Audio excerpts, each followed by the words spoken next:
My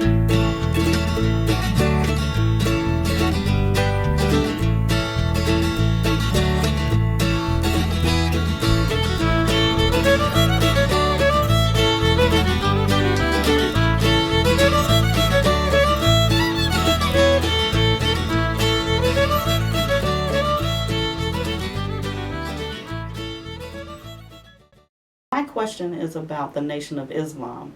What are some of the tenets of the Nation of Islam, and how is that different from a traditional understanding of Islamic laws and practices?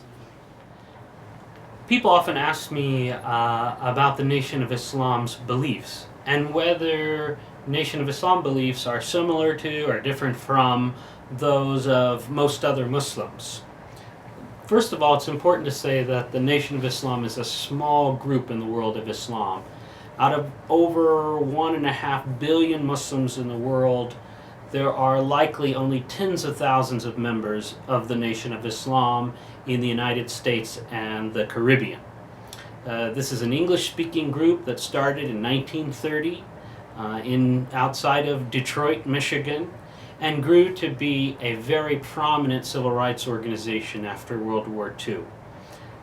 Some of its foundational beliefs contradict those of most other Muslims. For example, many members of the Nation of Islam believe that W.D. Farad Muhammad, a man, a human being, appeared in Detroit in 1930 and that he was God incarnate. He was Allah in the flesh. This belief contradicts that of most other Muslims who think that God cannot manifest in a bodily form.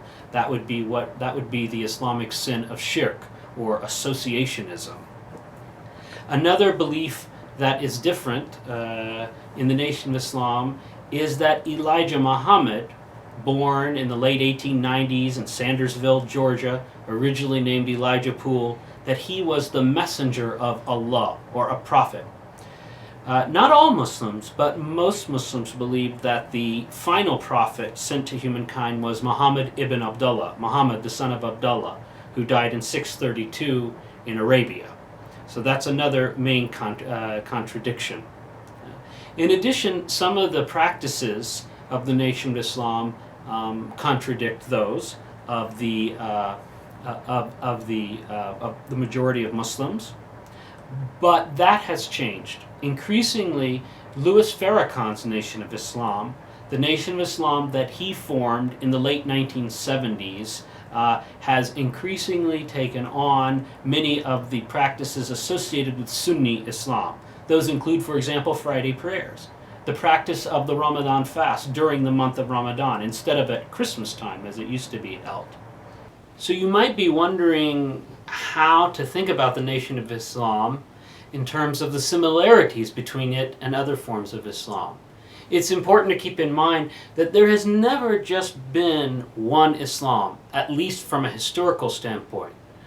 Believing Muslims may think that there is, and may believe that there is only one form of Islam, and that's part of their faith. But from a historical point of view, Muslims have always disagreed about the most basic questions about what it means to follow the Prophet Muhammad and the words of God in the Quran. So, when we look at the Nation of Islam, one of the ways that we can think of it is as a minority group that has some very different doctrinal views than most other Muslims, but that can still be included in the great 1400-year-long conversation about what does it mean to be a Muslim.